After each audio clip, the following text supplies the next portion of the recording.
ನಗರದ ಮಾಣಿಕ್ ಪ್ರಭು ಅಂಧ ಮಕ್ಕಳ ವಸತಿ ಶಾಲೆಯಲ್ಲಿ ರೋಟರಿ ಕ್ಲಬ್ ಅಧ್ಯಕ್ಷರಾದ ರವಿಕುಮಾರ್ ಗಣೇಕಲ್ ಅವರು ತಮ್ಮ ಸುಪುತ್ರಿ ದೀಕ್ಷಾ ಪಾಟೀಲ್ ಅವರ ಜನ್ಮದಿನವನ್ನು ಆಚರಿಸುವ ಮೂಲಕ ಇತರರಿಗೆ ಮಾದರಿಯಾದರು. ಅಂಧ ಮಕ್ಕಳ ಜೊತೆ ಕೇಕ್ ಕತ್ತರಿಸಿ ಸಿಹಿ ಹಂಚಿ ಸಂಭ್ರಮಿಸಿದರಲ್ಲದೆ ದವಸ ಧಾನ್ಯಗಳ ಪ್ಯಾಕೆಟ್ಗಳನ್ನು ನೀಡಿ ಔದಾರ್ಯತೆ ಮೆರೆದರು. ಈ ಸಂದರ್ಭದಲ್ಲಿ ಹುಟ್ಟುಹಬ್ಬದ ಹೆಸರಿನಲ್ಲಿ ದುಂದುವೆಚ್ಚ ಮಾಡದೆ ಇತರರಿಗೆ ಆದರ್ಶವಾಗುವಂತೆ ಇಲ್ಲಿ ಆಚರಿಸಿದ್ದಾಗಿ ಅತೀವ ಸಂತಸ ತಂದಿದೆ ಎಂದರು. ಅವಳು ಓದಿ ನಾವು ನೀವೆಲ್ಲರೂ ಸೇರ್ಕೊಂಡು ಪ್ರಾರ್ಥನೆ ಸಲ್ಲಿಸಿದ್ದೇವೆ. ಕೂಡ ಭಗವಂತ ಒಳ್ಳೆಯ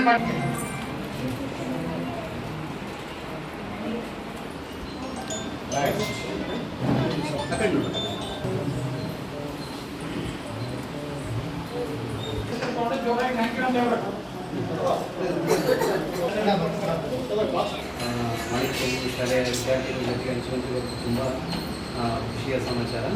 ಹೀಗೆ ಎಲ್ಲ ಪಾಲಕರು ಸುಮ್ಮನೆ ವೆಚ್ಚ ಮಾಡೋದಕ್ಕಿಂತ ಬಂದು ಇಲ್ಲಿ ಬಂದು ಅಂಧ ಮಕ್ಕಳ ಹತ್ರ ಬಂದು ಆಚರಣೆ ಮಾಡೋದ್ರಿಂದ ಅರ್ಥಗರ್ಭಿತವಾಗುತ್ತದೆ.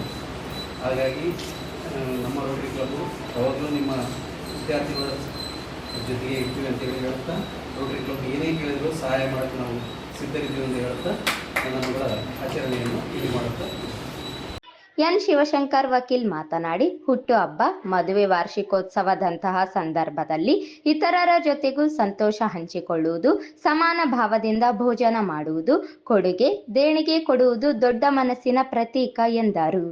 ನಾವು ನಿಮ್ಮ ಜೊತೆ ಬರ್ತ್ಡೇ ಮಾಡ್ತಾ ಇದೀವಿ ಅಂತಂದ್ರೆ ದೀಕ್ಷಾ ಜೊತೆಗೆ ನಿಮ್ಮ ಬರ್ತ್ಡೇನು ನಾವು ಆಚರಣೆ ಮಾಡಿದಂಗೆ ನಾವು ನಿಮ್ಮ ಜೊತೆಗೆ ಇದೀವಿ ಅಂತ ನಾವು ಹುಟ್ಟುಹಬ್ಬನ ಆಚರಣೆ ಮಾಡ್ತಾ ಇದ್ದೀವಿ.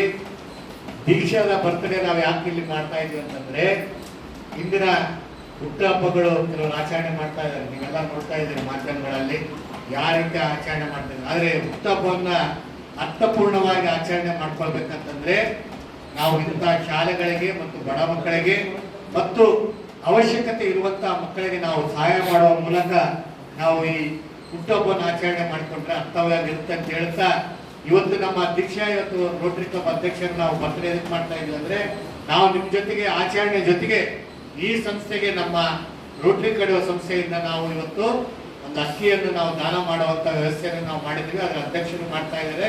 ನಾವು ಸದಾ ನಿಮ್ಮ ಜೊತೆಗಿದ್ದೀವಿ. ನಾನು ಇಲ್ಲಿ ಎಲ್ಲ ನಮ್ಮ ಸಮಾಜದ ಎಲ್ಲ ಪಾಲಕರಲ್ಲಿ ನಾನು ಮನವಿ ಮಾಡಿಕೊಳ್ಳೋದೇನು ಅಂತಂದ್ರೆ, ನಿಮ್ಮ ಮಕ್ಕಳ ಹುಟ್ಟುಹಬ್ಬವನ್ನು ನೀವು ನಿಮ್ಮ ಮಕ್ಕಳ ಹುಟ್ಟುಹಬ್ಬವನ್ನು ನೀವು ಆಚರಣೆ ಮಾಡ್ಬೇಕಂತ ಇರ್ತೀರಲ್ಲ, ನೀವು ಮನೆಯಲ್ಲೇ ಮಾಡೋ ಜೊತೆಗೆ ನೀವು ಇಂಥ ಶಾಲೆಗಳಲ್ಲಿ ಬಂದು ಮತ್ತು ಅನಾಥ ಶಾಲೆಗಳಲ್ಲಿ ಬಂದು ಇನ್ನೂ ಬಹಳಷ್ಟು ಸಹಾಯ ಬೇಕಾದಂತ ಮಕ್ಕಳು, ಕೆಲವರು ಬಹಳಷ್ಟು ಮಂದಿಗೆ ಶಾಲೆಗೆ ಫೀಸ್ ಇರಂಗಿಲ್ಲ, ಅಂತ ಮಕ್ಕಳ ಜೊತೆಗೆ ನೀವು ಆಚರಣೆ ಮಾಡಿ ಅವರಿಗೆ ನೀವು ಸಹಾಯ ಮಾಡಿದರೆ ಅದು ನಿಮಗೂ ಸಂತೋಷ.